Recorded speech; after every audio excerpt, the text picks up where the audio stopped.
Good morning, Spiritual Living Center of Atlanta. Nice to have you with us this afternoon. Wherever you are, online and in the room, we welcome you, each of you. And our special musical guest this afternoon is Haji Basim, and he is visiting us from his international address. So he's in the country for the rest of the year, and we're so honored that he will be joining us not only today, but also throughout the remainder of the year in October and November. So please welcome our sound immersion experience this afternoon with Haji Basim. Yes, welcome Haji. Thank you very much. It's amazing to be here with you all today. Let's just go right into it.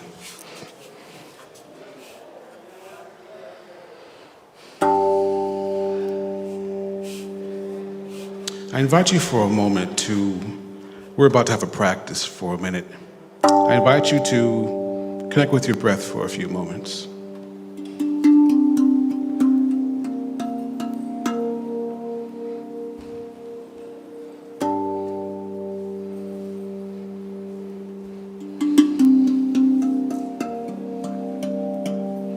For a moment, honor that space within yourself.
Hey, today you can find sunshine.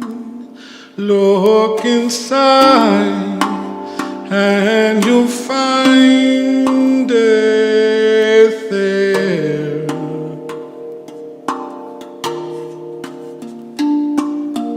Hey, today you can find sunshine. Look inside and I'll find you there.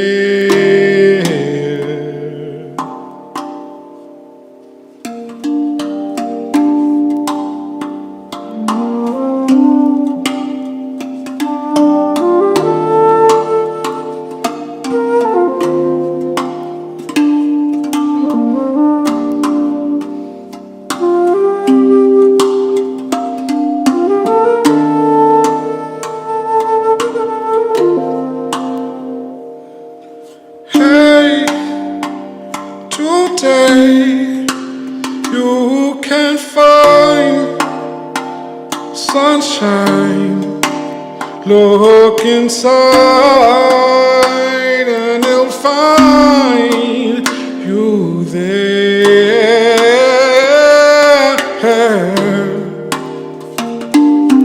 Hey, today you can find sunshine.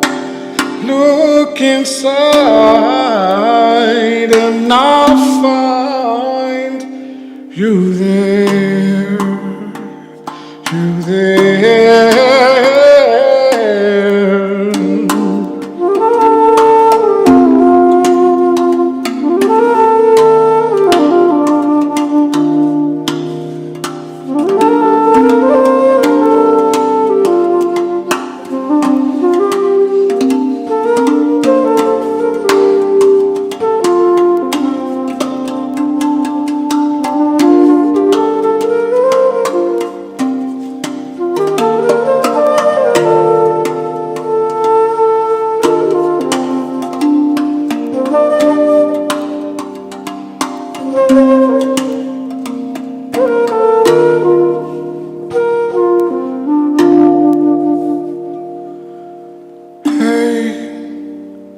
Today you can find sunshine. Look inside and it will find you there.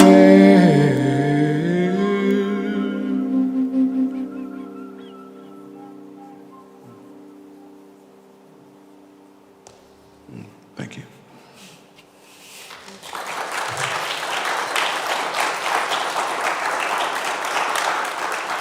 Now, y'all ain't got to clap. It's okay. You know, if you're in it and you're just in it, you can stay with it, you know, but it's all good. Again, my name is Haji Basim. Thank you all for having me here today.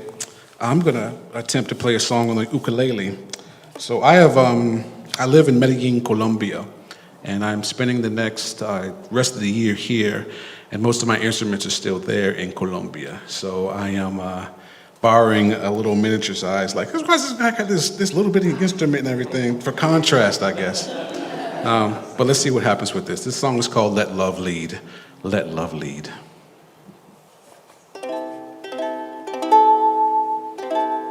Someone talked about Tiny Tim this morning. Some of you might know who that is.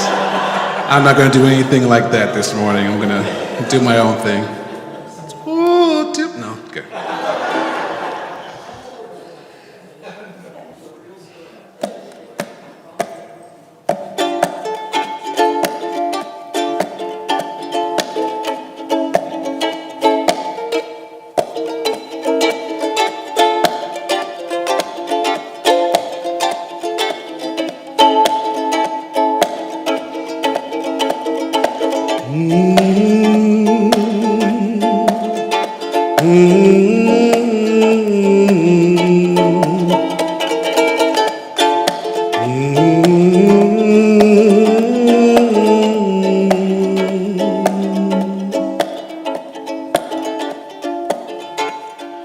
Something in my heart is telling me to come inside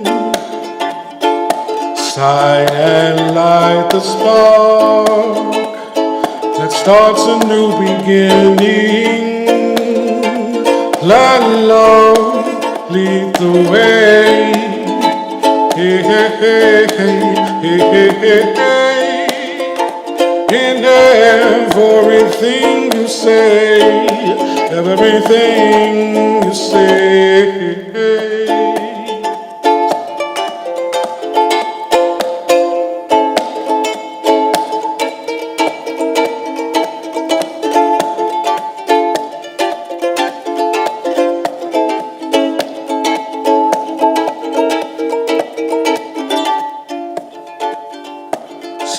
There's something here beneath our circumstances that shines so bright and clear.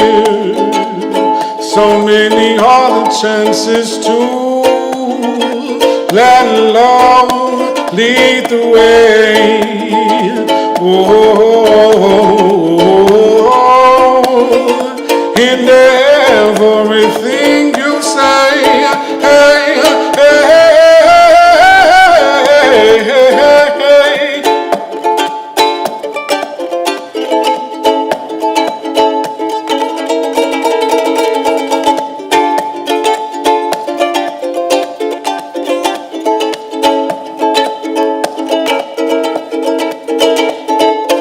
Let love, let it lead the way.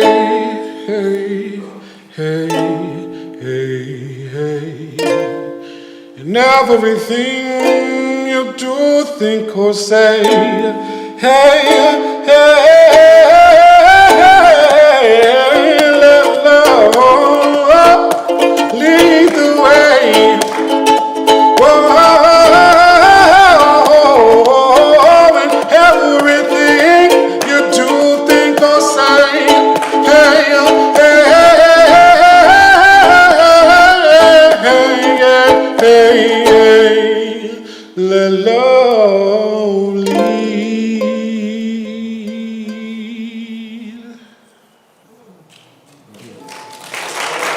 Thank you.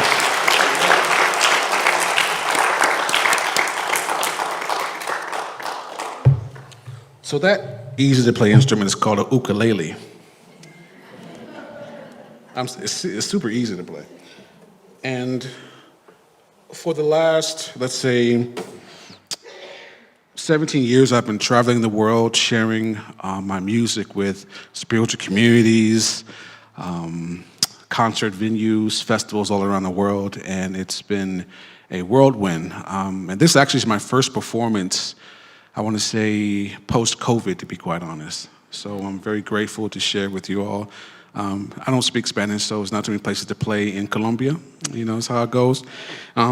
So being back, it's been really good just to connect and play.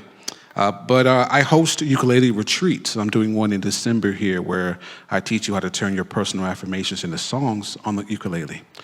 So more about that in a moment.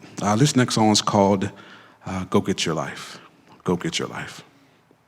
I'm gonna get some tea. Now I'll get my life. Okay.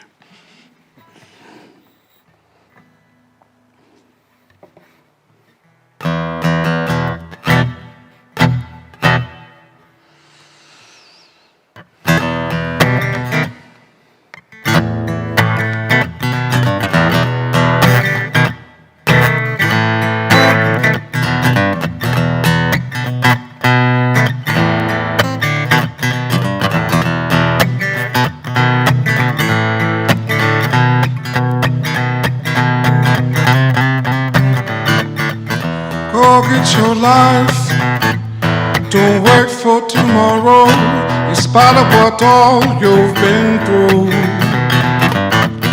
There is a light inside you must follow, it will guide you through.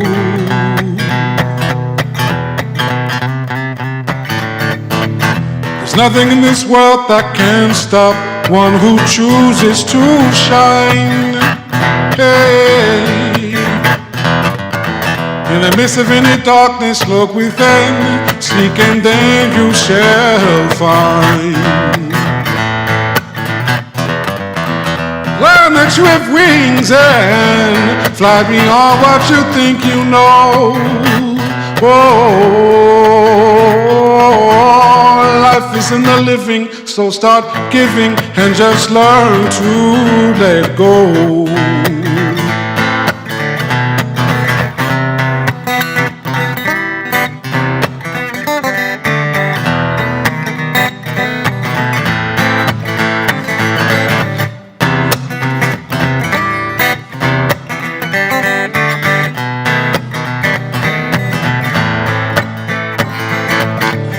Go get your life, don't wait for tomorrow, in spite of what all you've been through. There is a light inside you must follow, it will guide you through.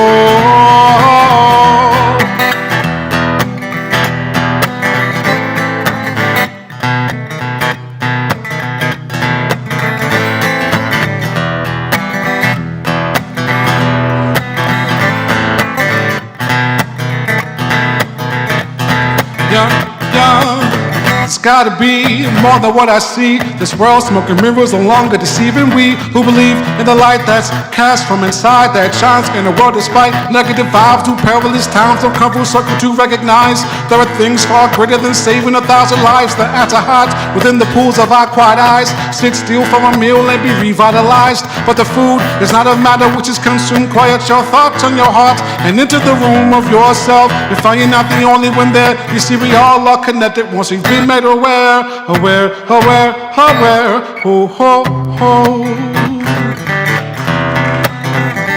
Ho, ho, ho, ho, ho. Ho, ho, ho, ho, ho.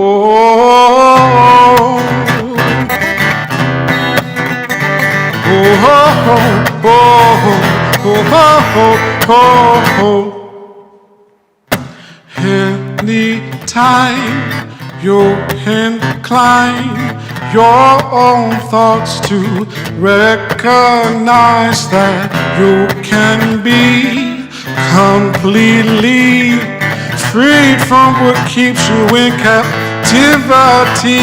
Your energy is vibrating, it's waiting for an awakening. Your energy is vibrating, is waiting for an awakening. So go get your life, don't wait for tomorrow. In spite of what all you've been through, there is a light inside you must follow. It will guide you through. Go get your life, don't wait for tomorrow. In spite of what all you've been through, there is a light inside you must follow. It will guide you through. It will guide you through. It will guide you through.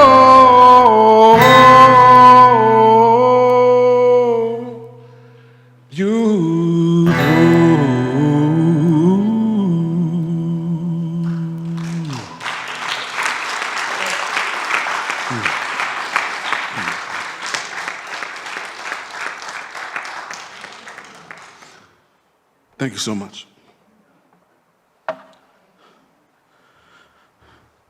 All right, I'm looking at the time. Okay, so let's do our thing.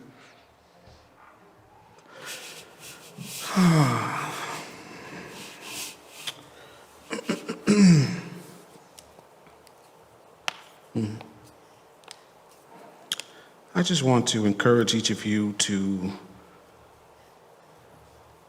honor the creativity within you, honor your space on a daily, eventually a momentary moment, just to honor the flow that lives within you. In spite of turbulence, in spite of everything that might seem a certain way, just honor that part of yourself that's been there, that has something to teach you.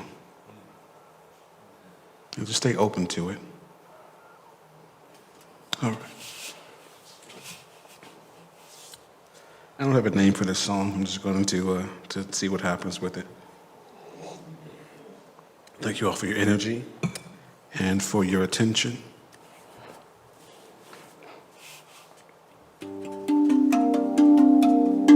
And this instrument's called a handpan, a rav hangpan.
Dwelling in the dark, the light was surrounded. Started with the spark within the heart, but now it's pounding. It's found within the current of a light beam. We are entering another level of this life ring.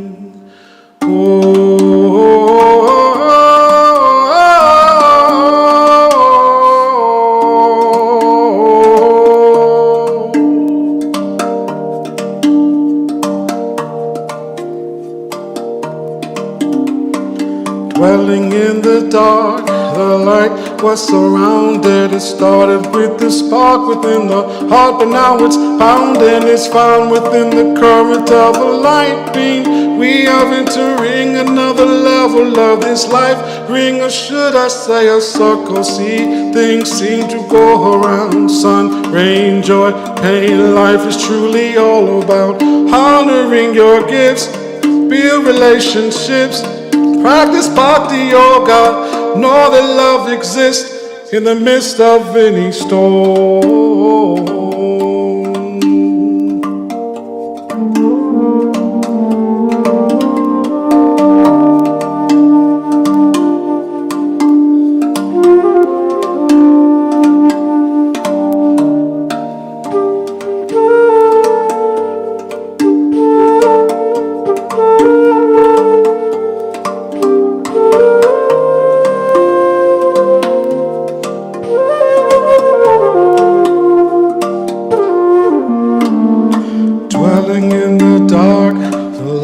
Was surrounded. It started with the spark within the heart, but now it's pounding. It's found within the current of a light beam. We are entering another level of this life ring, or should I say a circle. See, things seem to go around. Sun, rain, joy, pain. Life is truly all about honoring your gifts, build relationships, practice bhakti yoga, and all that love exists in the midst of any storm.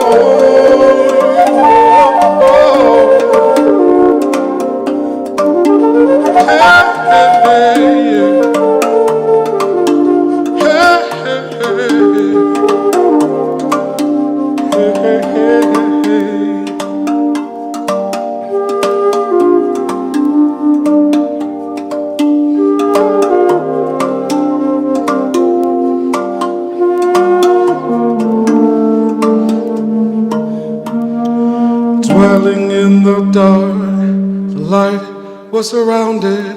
It started with the spark within the heart, but now it's pounding.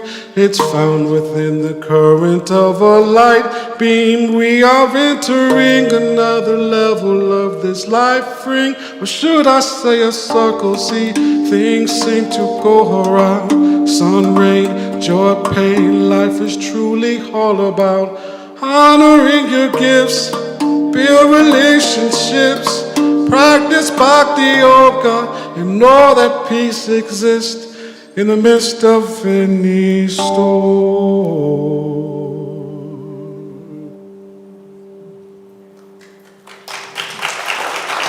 Thank you.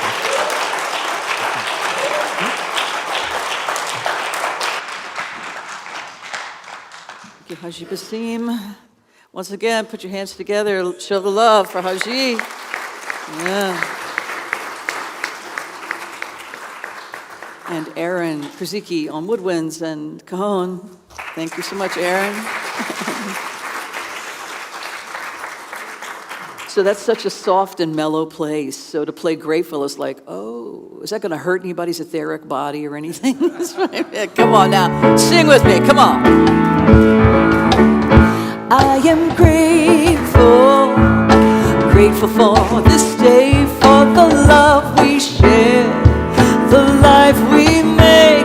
I give thanks for, yeah, come on, all the many ways that the love of God appears. I am grateful, grateful for this day, for the love we share, the life we make. I give thanks for all the many ways that the love of God appears.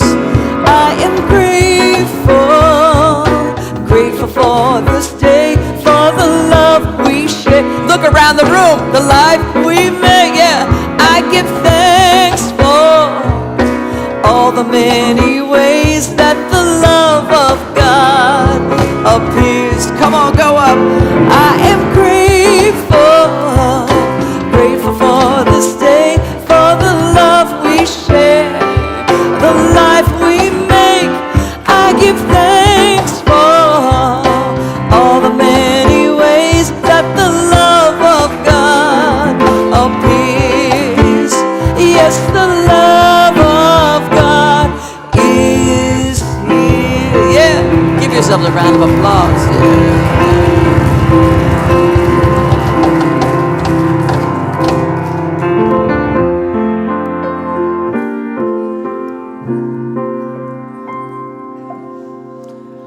We are held in the hands of grace, forever safe in the arms of love. Like a child receives protection from a mother's warm embrace, we are held in the hands of grace. Join me. We are held in the hands of grace, forever safe in the arms of love. Like a child receives protection from a mother's warm embrace, we are held in the hands of grace.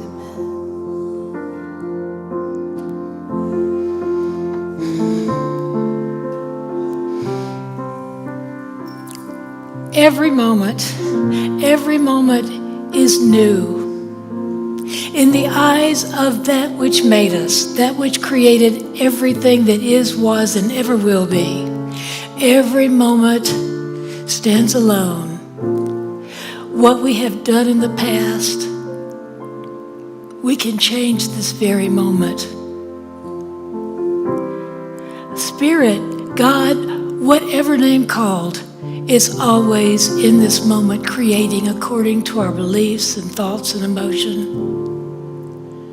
And so I am grateful for this new beginning of our center as we have come here to this wonderful new place with new offerings, new opportunities, and new people coming every week.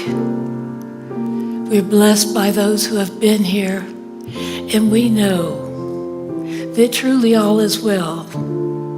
And sometimes when I don't think that it may be all is well,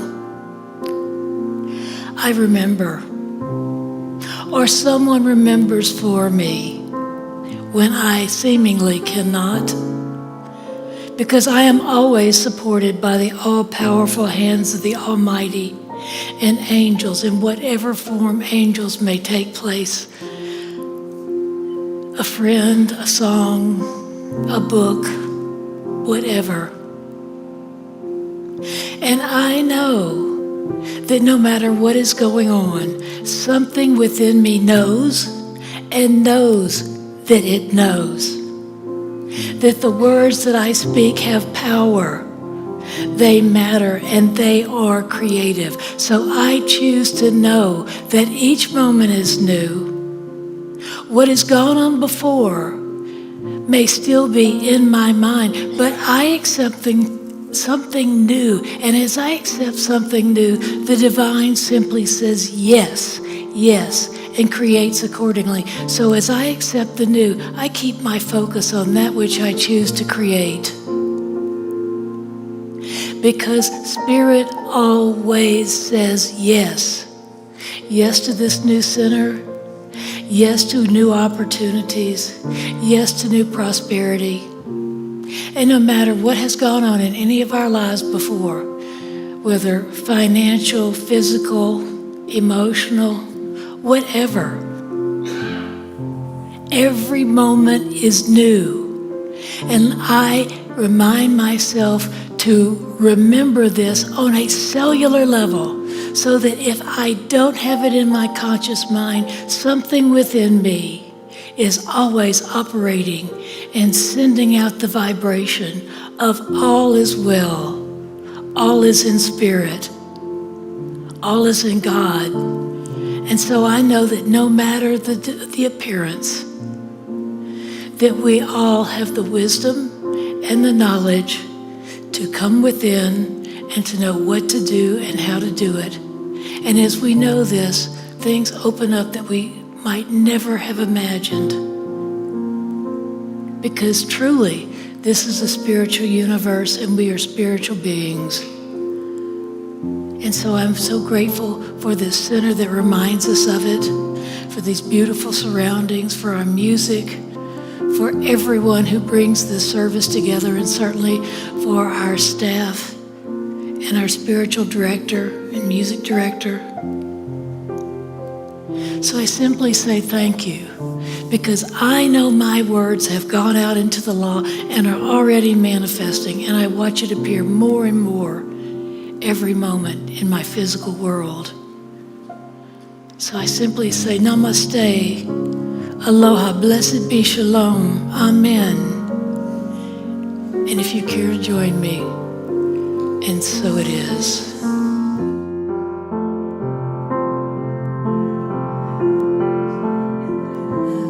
Of grace,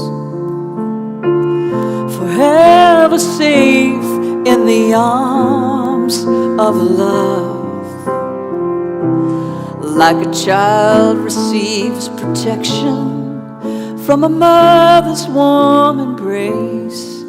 We are held in the hands of grace. We are held in the hands of grace. Amen. So it is.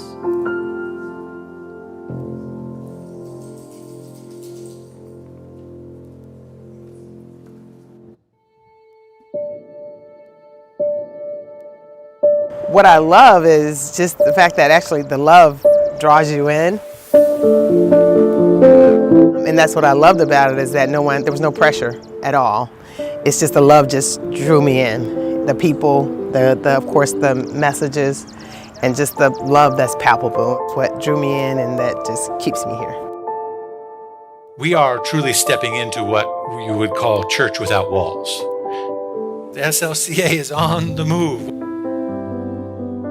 Look at this new opportunity and this new thing that we're stepping into. I think it first means that we're motivated by our mission of transforming lives, our mission of making the world a better place, our vision of create a world that works for everyone. We are open to receive our good and to share it. Open to have new experiences and new thoughts. That we're vital to the well-being of community, that your presence is vital to the well-being of community. Energized and engaged at a new level. A place of belonging, a place to sink in and dive deep.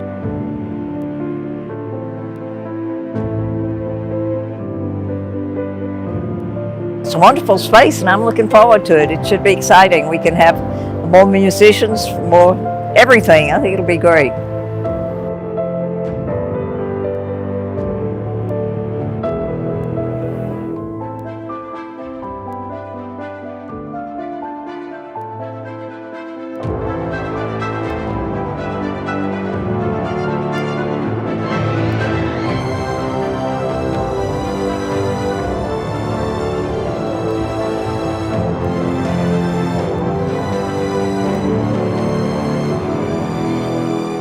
Sanctuary is beautiful, so beautiful.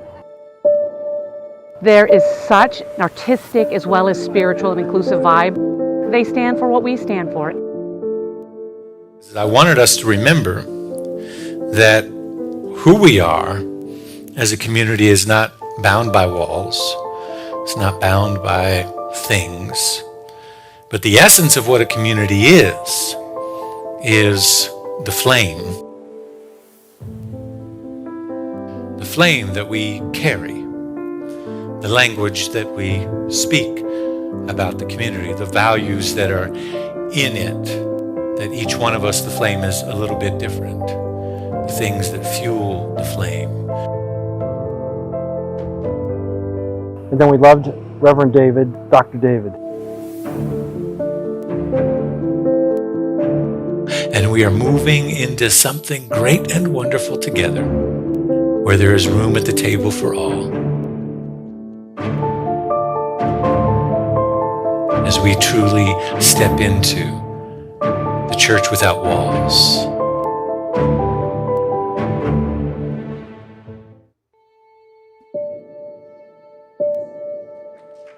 What I love.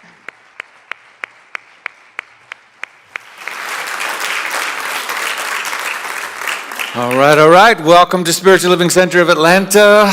Welcome to this beautiful spiritual experience that you are having right now. I'm David Alexander. I'm the spiritual director here. My pronouns are he and his, and I want to welcome you into this space, into this afternoon. Just sit back, relax, enjoy yourself. Get your phone out, tell somebody that you're here, that you're having a good time, that it's afternoon, and they have plenty of time to do whatever they want to do in the morning and join you in the afternoon for church. Amen. Get a little bite to eat afterwards, and many other things. We're in the midst of a series right now called Loving Out Loud. We're going to continue that in just a little bit, and but before we get to that, I want to tell you about a couple of things that we have going on. We've been talking about how to deepen our engagement as we come into this new space, as the fall comes into being and we amp up our level of activity and opportunities for you, how to connect, how to talk about the four pillars that are really, the pillars of our membership and the pillars of our community: connect, grow, serve, and give. And so we've been talking about how to do that. We have a couple of things coming up in the larger organization. We have a membership-based gathering that's happening in just 2 weekends. Lee Valentine is here. He's going to tell you a little bit more about that a little later on. Welcome home, our forever member, Lee Valentine. He'll tell you what he's up to, and that gathering in just a little bit. And then in February, that's happening in a couple of weeks. And then in February, we have our national convention with part of our global denomination centers for spiritual living. And it's going to be kind of in our backyard in Charleston, just up the road a bit. And so we're excited about that, to go together as a family, to carpool and get a block of hotel rooms and just have ourselves a good old time up in Charleston with all y'all. So we were trying to figure out ways to encourage that. And so one of the ways we've come up with is what we're calling Belongo. It's like bingo, but it's with belonging, right? Belonging is your center square is you belong, and the pillars are connect, grow, serve, and give, and it's just different ways to do each of those four things, including kind of just some miscellaneous things in the center column there with SLCA. So here's the idea. You check it out, read it over, you say, hey, I've done that, put your initials by it, or circle it, or if you're a serious bingo player, you probably got one of those ink things somewhere. You can pull out your ink thing and do that. Make sure you write your name and your email legibly on the back, and then turn it in any team between now and, I don't think we've set a deadline on when we're collecting them, end of the month. We'll tell you when we're kind of getting close. But we have a couple different versions. We'll probably keep putting these out. We're going to keep changing up what's on the squares. And so everyone who completes one, 5 down, 5 across, diagonal, you know how it goes. We'll put it in a bin, and we'll do a drawing to enter free registration to join us in Charleston. So we really want a big group of us to go, and so I don't know how many rooms we'll pay for, or registrations rather, but we want to engage everyone, and whether you want to go to Charleston with us or not, it's just a great way to kind of look and see where you're at your level of engagement, and things that you can do to step in and get to know SLCA a little better, the community, etc. So that's what that's all about. We're passing them out today for the first time. They're not due today. Don't worry, don't stress. You'll have plenty of time. Let's step into our affirmation for today. It is, God is the love that I am. Therefore, I have the courage to be who I am and love myself out loud. This is our affirmation actually for the whole month, for the whole series. So let's take a deep breath.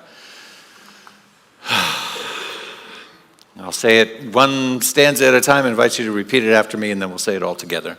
God is the love that I am. Therefore, I have the courage to be who I am and to love myself out loud. Take a deep breath. Together with one voice. God is the love that I am. Therefore, I have the courage to be who I am and to love myself out loud. And so it is. Give yourselves a hand for being here today. Let's welcome back Hazim.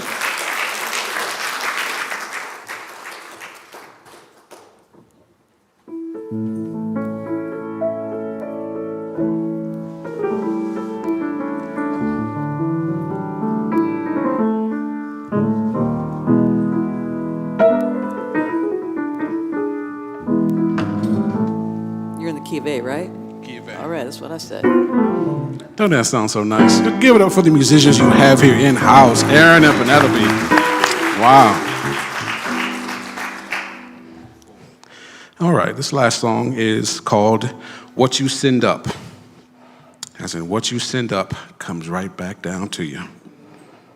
How many know about that? We got a little bit of blues going on right here, but not the normal blues. We ain't going to have you in the Mississippi drowning. We're going to have you with some light blues. Hey, now, wait a minute. Don't get me started. With some light blues. All right, here we go.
It don't matter what they tell me, I'm still gonna believe. Love wears many faces and they shine universally. See, there's a light inside that's waiting to shine upon the world. I need us some inspirating. I know that y'all have heard. See, now what you send up surely comes back down. What you know about yourself will come back around again.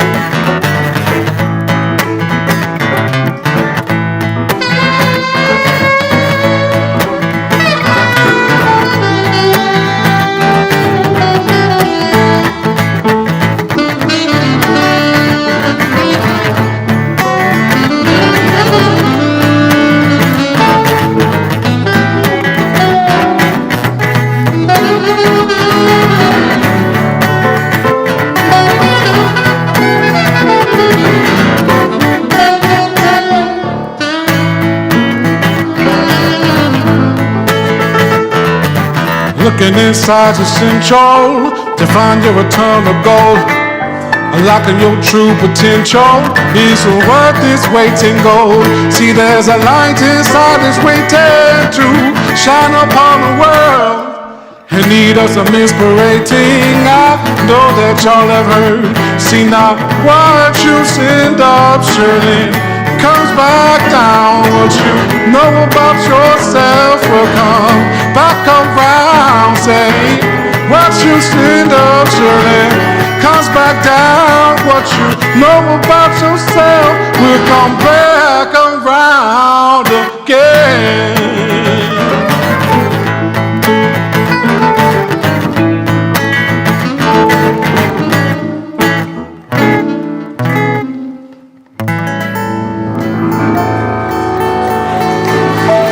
Blessings, blessings, blessings. Thank you. Thank you, thank you. Blessings. Haji Basim. Haji. Thank you so much, Haji.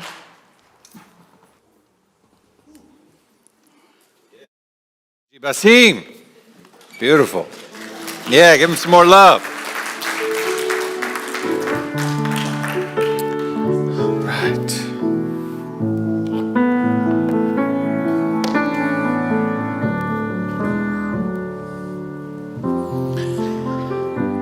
Take a deep breath.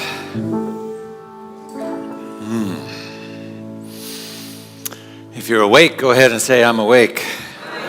If you're available, go ahead and say you're available. If you're enough, go ahead and say you're enough. And if you're ready, go ahead and say you're ready. Are you ready? Are you ready? Oh, that was a little weak at the end there. Somebody was like, I'm ready. Sound like my kids waking up in the morning. I'm ready.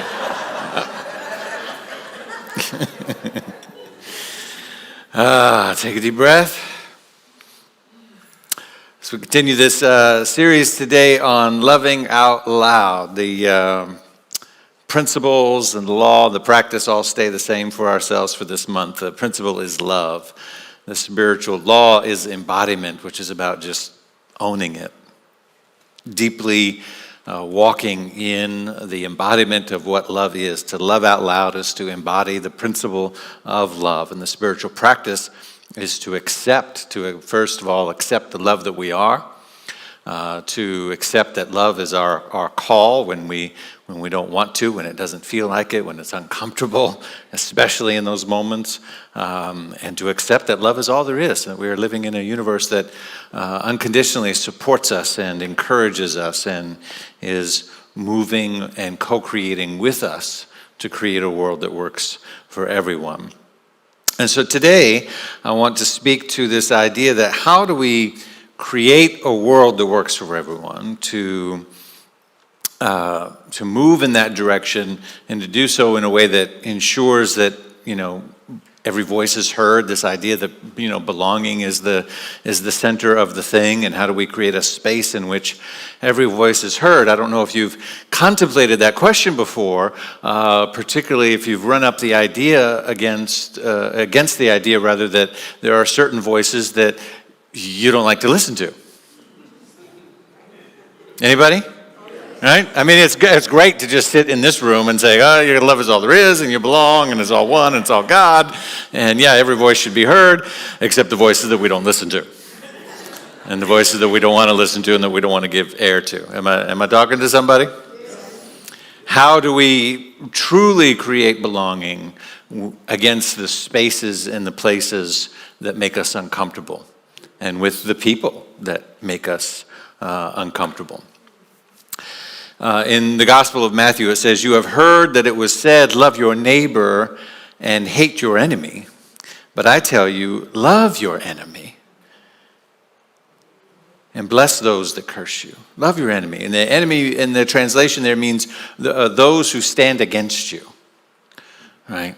And that specific translation of the word that's used for evil in that passage there, or enemies rather, those that stand against you, will be important a little bit later on as we kind of get a story that's central to the context in which so much of the Torah and this space and these Gospels come from. And so this is really about how to love our neighbor, right? We've all heard that. You got to love your neighbor and love your neighbor as yourself. And we've all heard these ideas. Sharif Abdullah talks about it in his book this afternoon. We're diving deeper into this idea of creating a world that works for everyone. Page 64, he says, inclusivity is the essence of spirituality. He says, the essence of an inclusive spiritual practice can be summed up in what Jesus is said to have called the second great commandment. Thou shalt love thy neighbor as thyself. Right? First is love God with all your heart and all your mind. Second, love your neighbor as yourself. But by neighbor, Jesus didn't mean merely those people who live close to us, but everyone with whom we have contact. And he goes on to talk about, how is that possible when we're afraid? And, he wrote this, I think, back in 1999, and I go back to it over and over again and marvel at how relevant it still is as he talks about certain things. And I think of, today, love your neighbor, and we see things on the news that, people are getting shot through the front door for being at the wrong house or in somebody's driveway, or Jesus said love your neighbor, but Jesus didn't have Spaghetti Junction, right? Jesus didn't have a daily commute. He didn't walk into Galilee going, woo, the traffic today got on my last nerve. Camels were backed up. He didn't have that problem. They only had one car. They were all in it. It was an Accord.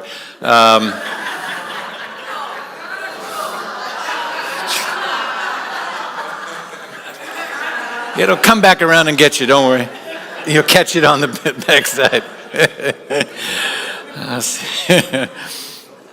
remind myself, this is a church, not open mic night.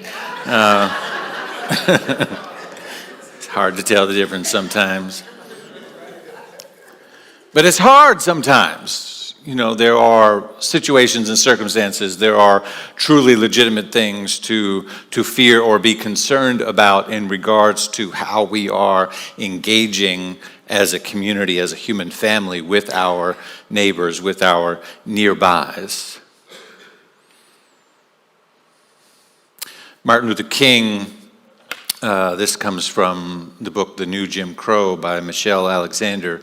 She says, Martin Luther King called for us to be love-struck with each other, not colorblind towards each other, but love-struck, to care, to have deep compassion, to be concerned for each and every individual, including the poor and the vulnerable, to be love-struck.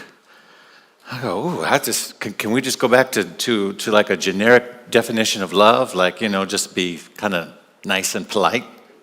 Love-struck, whoa, I remember being at a spiritual retreat one time in New Mexico. I was at a Catholic retreat, and there was a quote from a father, a priest. I don't know if he was one who served there or who it was. I don't remember the particular name, but it was a picture of that particular person and this quote, and it said, if we really understood what it was to see God in each other, we would fall to our knees and be rendered speechless. And I read that, and the picture was him, praying at the altar, on his knees. And I was young. It was a practitioner retreat, and it so deeply moved me because I thought, for me, we don't, as New Thought people, as Centers for Spiritual Living's unity and all the variations of New Thought, we don't have this sort of bowing and supplicating kind of practice. We tend to have this sort of upright, proud, kind of pounding our chest sort of practice, right? God is the love that I am. I am God. I am Spirit. I am, and it's not this sort of humbling ourselves and, getting down close to the floor. But over my years of my spiritual development, I have learned the value of that sometimes it's actually good to get down and humble ourselves and get close. And I was struck by this quote where he said, if we really saw God in each other, We saw past the personality and past the clothes and past the likes and dislikes and past all the different things that get in the way. And we really saw the presence of God. Like Moses saw the presence and took his shoes off because he realized he was standing on holy ground. You know, if you really saw the presence, that we would simply sort of collapse in this sense of humility and awe and reverence and, oh. And I thought, how often do we do that? Not just, you know, in times of difficulty when we're in, you know, traffic or watching the news or hearing about things that disturb us, but just every day, just in engaging with life as we go about our day. I don't think we do a very good job of it, and that's why it's such a central story in every religious practice. The theme of hospitality, the theme of neighborliness, the theme of loving our neighbor and getting along is central to every spiritual tradition on the planet. So much of what we in Western Christianity has interpreted as all kinds of moral behaviors and edicts from Old Testament and various scriptural sources have actually been mistranslated because what they're really about in the Middle Eastern context is about hospitality, about neighborliness, about getting along. I'm going to highlight some of those today. And I remember years ago hearing a poem. I'm trying to remember. I tried to look it up. Timothy Kinney in 1960 wrote a poem that struck me so deeply. I'll see if I can remember how it goes here today. It's called The Cold Within. It says, 6 people, sometimes as humans, sometimes as men, depends on the translation. I think he said men, but it's been retranslated over the years. But 6 people trapped by happenstance in bitter, dark, and cold. Each one held a stick of wood, or so the story is told. Their dying fire in need of logs, the first man held his back, for on the faces around the fire, he noticed that one was black. The next man looked round the group and saw not one from his church, and could not bring himself to give the fire his stick of birch. The poor man sat in tattered clothes and gave his coat a hitch. Why should his stick be put to use to warm the idle rich? The rich man sat back and thought of the wealth that he had in store and how he could keep what he had earned from the lazy and shiftless poor. The black man's face bespoke of revenge as the fire passed from sight, for all he saw in his stick of wood was a chance to spite the white. And the last man of this forlorn group did not accept for gain. Giving only to those who gave was how he played the game.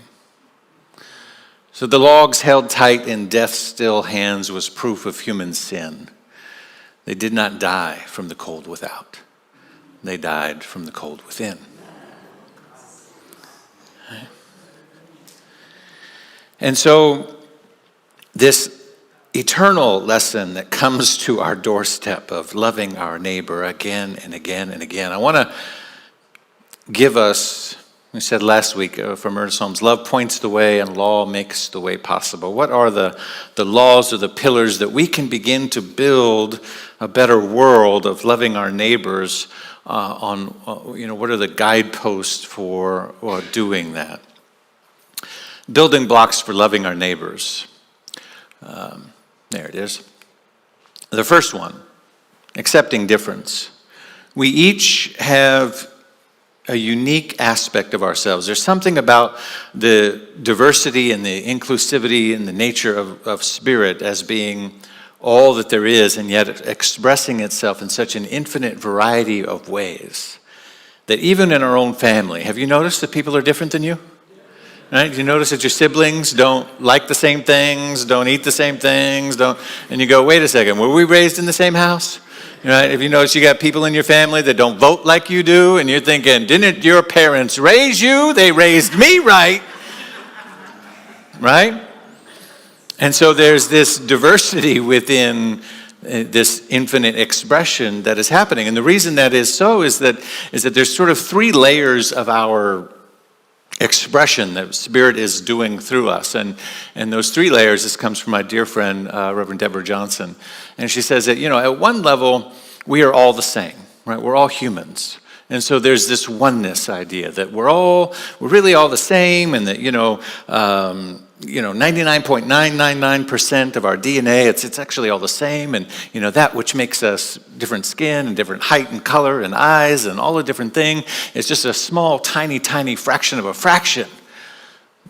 And if we removed that, it's all the same. And so we're all human beings. And so there's this idea that there's this oneness moving through us, and we're all in this together, and we need to get that, and we need to embrace that, and we need to lean on that, and we need to understand this oneness. And then and all that's true. And at another level, there's something else going on, which is that we are unique, but we're also like other people, right? So if you're tall, then you're like other tall people and you have common experiences. If you're short, then you're like other short people and you have those common experiences. If you're right in the middle, then you're right in the middle. If you're right-handed or left-handed, or you have blue eyes or brown eyes, or if you like sports or you don't like sports, or if you're a dog person or you're a cat person, you have all of these ways in which there is an affinity about you that groups you with other people that share that same affinity. Amen?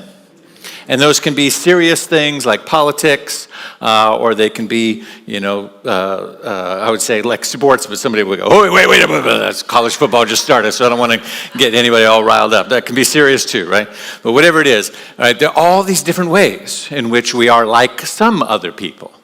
Not all people, but some other people. And those some other people, whether it's our nationality or all those various things that I mentioned, or a dozen others, that we could get together with those people and have a sense of commonality. We're sharing one here, and we all belong to this spiritual center, or at least have an affinity to it and what it teaches. And so we're sharing a common experience, coming together with that particular group of people. So we are like each other in some way, right? So in some ways we're all the same. In some ways we're like some people, but not all people. And then the third thing that's going on is that there are ways in which we are like nobody else on the planet. You are a unique fingerprint of God. And despite the fact that there are other people that share your nationality or your background or your heritage or your sports team or your left-handedness or right-handedness or your tallness or shortness or anything else that would group you, or even your humanness, you, nevertheless, the way in which you are made up is completely and unique, like a snowflake, like a fingerprint, like one in a lifetime, one in the infinite expression of God. There is nobody like you, right? All three of these things are happening at the same time. And so our mind has to decide, well, what's most valuable in this moment? Is it my oneness? Is it my affinity with this particular group of people? Or is it my uniqueness? And sometimes those things are at odds with each other in the ways that our world and our structure and our society is set up and built up. And all of this is really at the heart of the stories that have pushed spiritual evolution for as long as spiritual evolution. People have been writing stories about God and the Creator and their relationship with it have been around. And there's this story that is at the heart of the Judeo-Christian world. And the Jewish tradition, right? This weekend was Rosh Hashanah, Jewish New Year. And so they go back and they begin again, and they start telling the story again from the beginning. And in the beginning, God makes a promise to Abraham.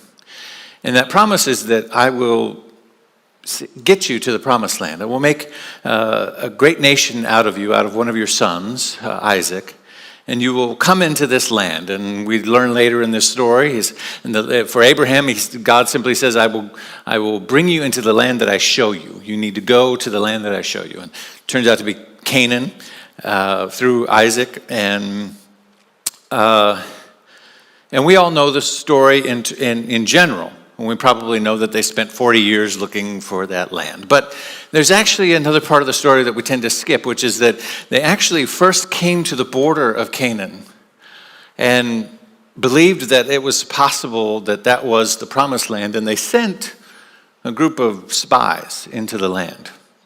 It's like 12 spies they sent in. They said, Moses said, go check it out. I want to know, what it's like, and are they little towns and villages, or is it fortified? Do they have running water? What's going on? Do they have got Starbucks?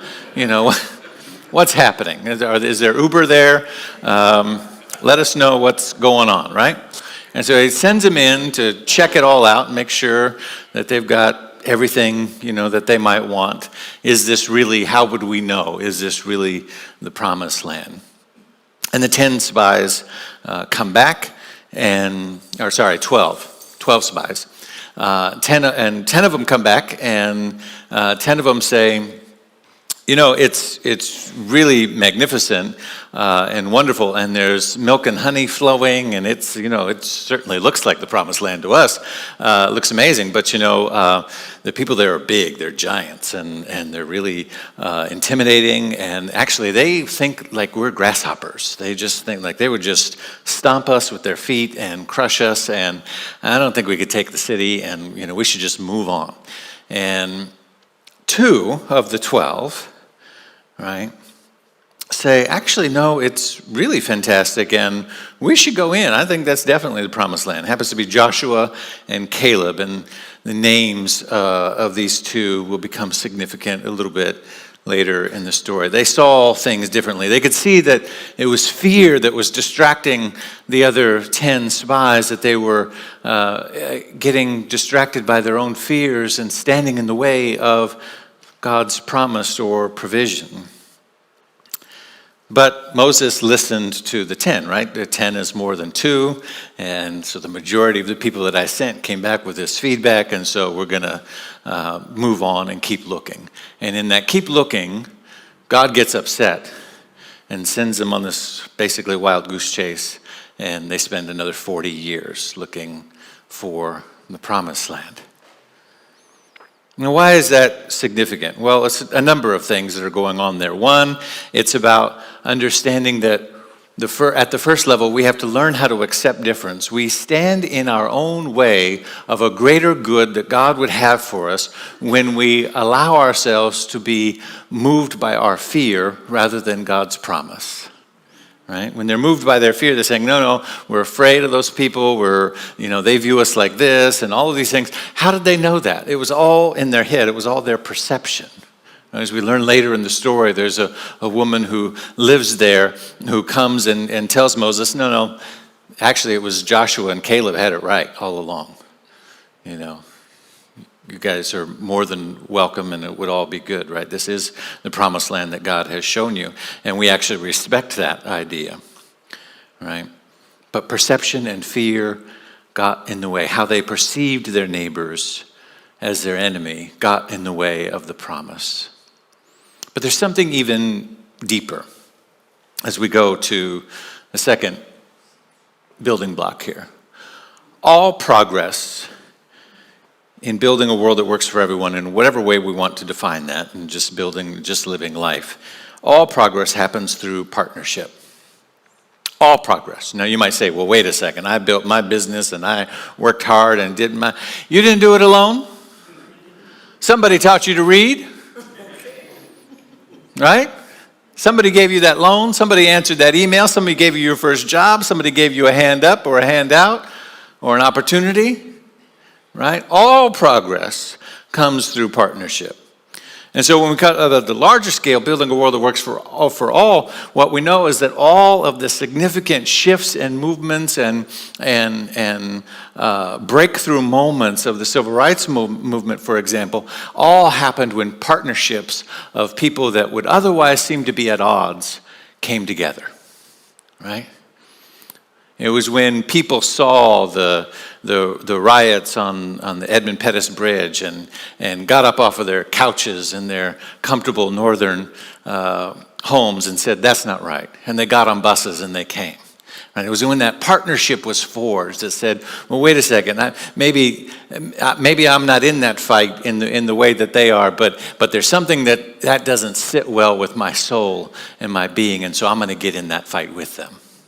Even though I don't have to, even though I don't need to, right? It's out of that partnership that was forged that then something occurs. When young people of this generation saw George Floyd, and something happened through that power of the internet and through the power of social media, when Sandy Hook happened, and so on and so forth. All of the major shifts have happened when alliances and partnerships come together to build something greater. There's something interesting in that story about the Israelites, that the promised land, and I've never read about this in any commentary, any biblical commentary, anything that I've ever come across. I've never heard another preacher talk about it, but it occurred to me as I was thinking about it, because I thought it was a good example of the first one, about accepting differences and getting, so that we can get to the promise that God has for us. But then it occurred to me, it was like, there's something interesting about this idea that the land was already occupied. Why, right? We just missed that part. God said, go here. I've made this promise, and I'm going to lead you to this place. So imagine it, right? I've got this great thing for you. It's going to be wonderful. When you get there, there's going to be a big, beautiful house, and you're going to have a job, and place for your kids, and all that stuff. And so you get all your stuff, and you show up, and there's other people there, right? I'm going to show you this private beach, and you're going to have the best vacation in your life. Right? Just go to this particular secret place, and you get there, and there are a bunch of other people there. Right? Doesn't that seem odd? Why is it that God would send them to a place that was already occupied, unless what it meant that in order to enter into any promise, in order to build a world that works for everyone, you have to reconcile with those giants, those obstacles that seem to stand in your way, and befriend them, not eliminate them. The questions that Moses was asking was about, can we overtake them? Go in and check it out. See if there's anybody there. How big are they? Can we overtake them? Right? Do they have weapons? All these, he's already in this battle mode of can we rush in? Can we do a sneak attack by night? And the place is already occupied.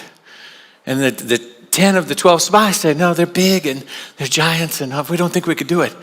Well, maybe they missed the point altogether. Maybe it wasn't about overtaking them. Maybe it was they're already here, and you're going to have to learn how to get along with them.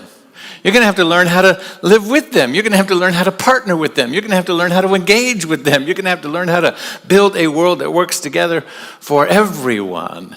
Not to get along, to overcome our obstacles, not in a manner that seems to suggest elimination or defeat, but defeating our fears and our perceptions about them and learning to cooperate. The promised land is a land of cooperation.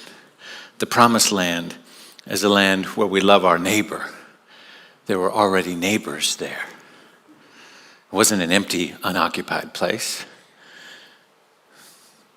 And so much of our own nation's history is built upon that same idea, right?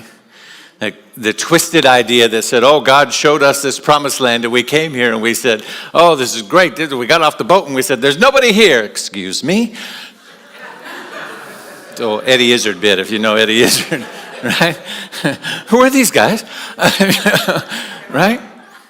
The neighbors that are already here in the promised land. They're here for you not to eliminate, but to cooperate, to understand. All progress happens through partnership. And the third pillar is that forgiveness leads to liberation.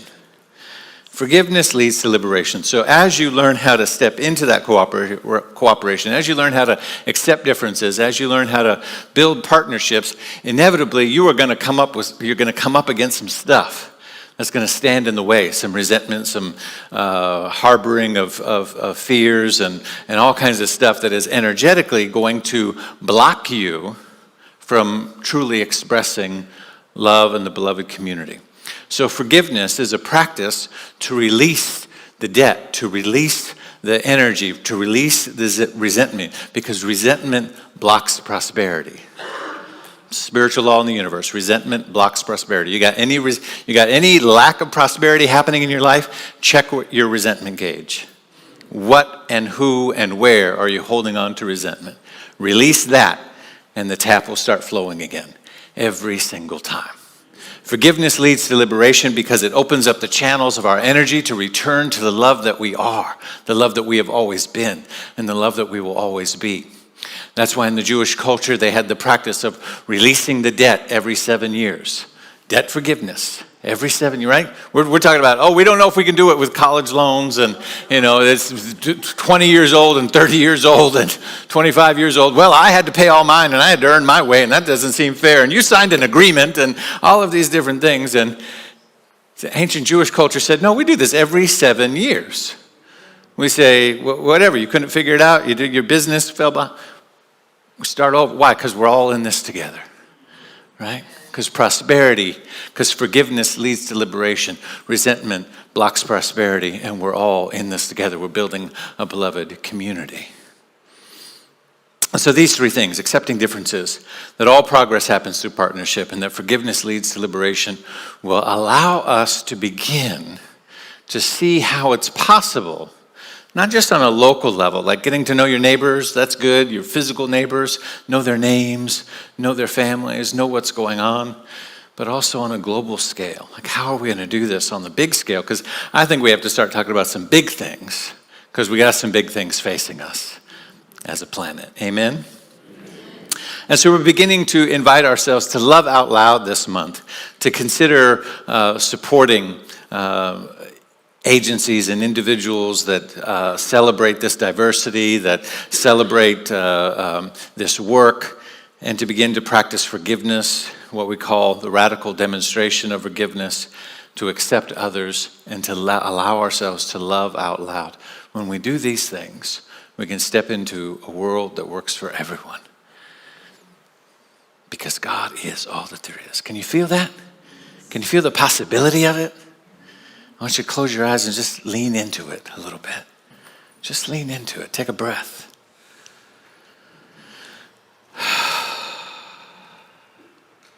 And what we know is that the way principle works is that it doesn't know big or small. It's all the same.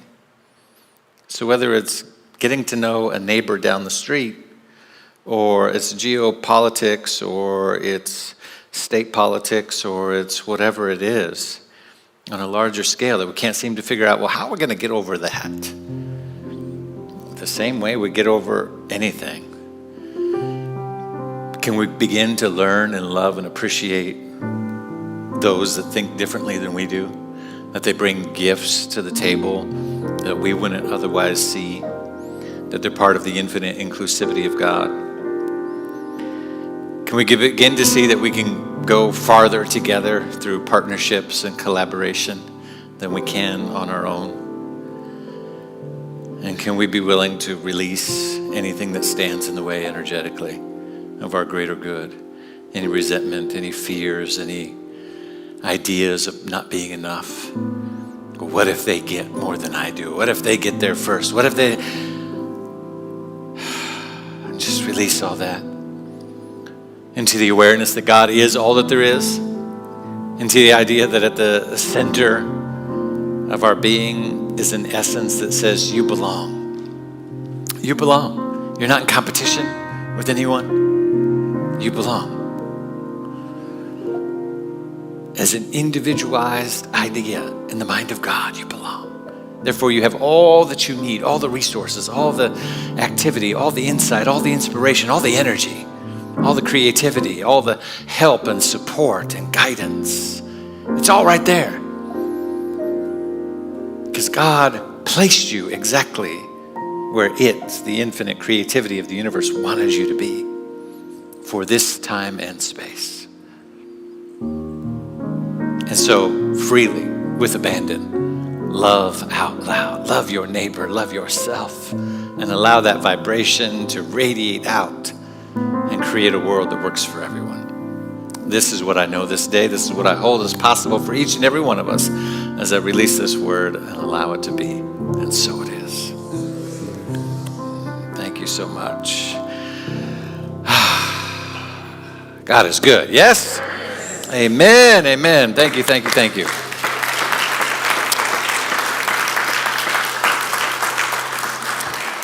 want to take a moment and express gratitude for our spiritual community for all the ways in which giving shows up here, and invite you to participate with me in that giving.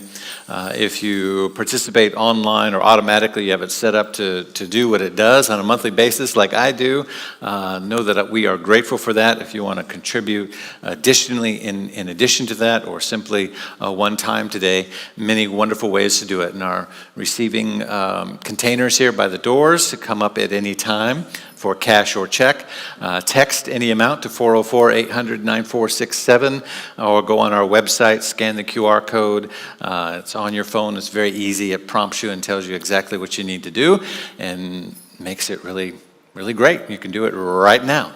And as you're doing that, we hold all of those gifts in our hands. We're grateful for the energy that it creates, the vibration of community that it supports, and the space that it makes for those that are on their way to discovering what you already know, which is that this is a great place to be. Amen? Let's bless it together with these words.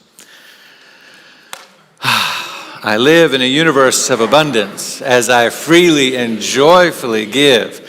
I join in the divine flow, and all that I share with life returns to me multiplied abundantly. And so it is, and so we are. Let's have some announcements. Mallory Lapeet. Give her some love. Come on.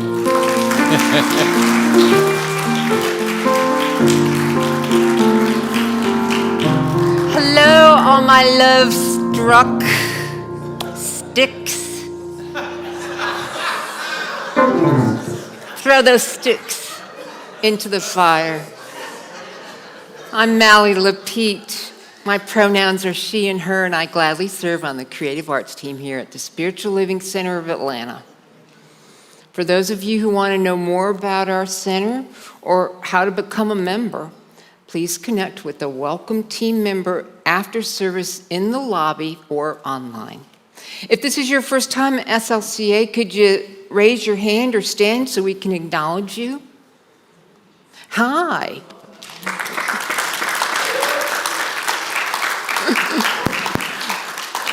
That's a welcome team member. They're going to give you a welcome card. If you could take a moment and fill it out and return it, that's what he's telling you right now. Welcome. You belong. We have so many great opportunities to connect, grow, serve, and give. So for more information about today's announcements, oh, hi, there's more. Oh, hi. I didn't mean to skip you. You belong too. Where was I? All right. For more information, scan the QR code. For our first announcement, please join me in welcoming back Lee Valentine. Lee has been a longtime member of SLCA and is currently the intermediate past chair of the CSL Member Council, and he's going to come up and say a word. Welcome back, Lee.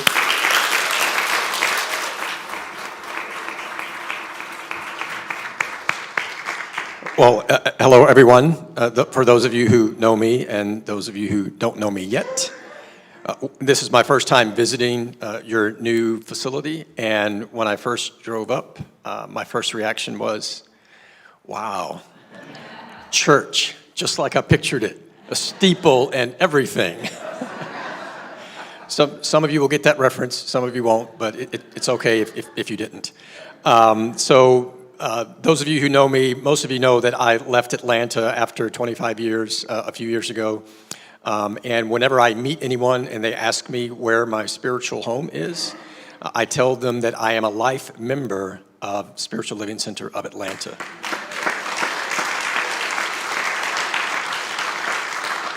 And I'm not sure where Shannon is, but I have no idea whether that status exists in the Breeze church management system or not. But I have bestowed that status upon myself. So you've heard Reverend David mention a couple times, including this afternoon, our broader organization, that organization being Centers for Spiritual Living, and SLCA is a member community of Centers for Spiritual Living, or CSL. You can think of that as our parent organization. They do many things for us. We do many things with them, everything from establishing the global themes and the weekly talk titles that Reverend David so eloquently shared with you this morning, but all in support of making this a world that works for everyone. And I have had the pleasure of serving as an elected member of the CSL Member Council for almost 6 years now. And Reverend David is the immediate past chair of the Centers for Spiritual Living Leadership Council. So he was one of the most senior leaders of the organization. CSL also has an elected practitioner council, an elected minister council, and the member council, of which I've been serving, as I mentioned, for 5.5 years. We are sponsoring the first ever CSL member gathering. And it is an event that's taking place Friday, September 29th, and Saturday, September 30th. It's a hybrid event. The Friday event will be broadcast live from here at SLCA. The Saturday event will be virtual only. And for the Friday event, we will have music from our own Penelope Williams. We will have a recorded message from Reverend David Alt. Our keynote speaker is Reverend Raymond Anderson. There will be a panel discussion. On Saturday, we will have several recorded and live speakers and workshops, including Tracy Brown, including Reverend Savannah Noel, including several members from CSL home office. And if you register for the event using the QR code that's shown, or that QR code and the website are also on the weekly email that goes out to all people who are signed up for the SLCA email, you will receive a free 4-month subscription to Science of Mind magazine. So I just want to cordially invite you to come back on Friday, September 29th for that event. And to make it easier for you, we are not required, for those of you who only want to attend the Friday session here in person, you do not have to register. It is will be offered on a love offering basis. And Shannon and the staff here have planned a reception in the social hall immediately preceding the event, and the start time on Friday is, let me make sure I get this right, is 7 o'clock p.m. I think the social or reception starts either 5:45 or 6. So I hope to see you back here on Friday the 29th. I've got some hard copy flyers. I understand that you're doing most things digitally these days, so I apologize for killing a few trees. But I will have them on the end of the stage, and I'll also be sticking around a little bit afterwards if you have any questions for me. So thank you.